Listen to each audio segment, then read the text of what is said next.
Tonga tokoa zay mijery ny hôpital miaramila sy makahiry ireo dokotera miaramila izay mandray anjara feno miaraka amin'ny fitondram-panjakana zany araky ny baiko napetraka avy any amin'ny centre de commandement opérationnel iadina amin'ny coronavirus eny Ivato dia tonga makahiry an'izy ireo satria fantatrareo tsara fa ny dokotera tsika rehetra eto Madagasikara sy ireo mpiasaitra ara-pahasalamana ireo no mandray ny andraikiny voalohany ary ireo no loha laharana amin'ny ady amin'izany fipariany zany tsimokaretsina coronavirus zany. Ataoko fa zava-dehibe tokoa ny mifampitafatafa amin'izy ireo, mifampiresaka amin'izy ireo ary mahafantatra ihany koa hoe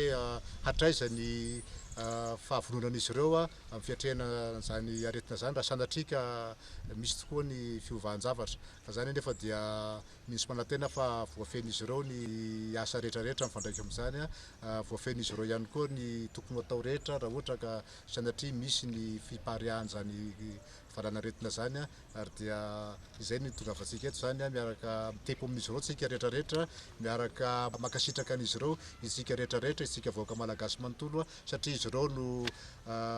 tandrokarin'ny vosona ary fiarovana antsika voalohany indrindra eto Madagasikara ary fiarovana ihany koa ny vahoaka malagasy iray manontolo.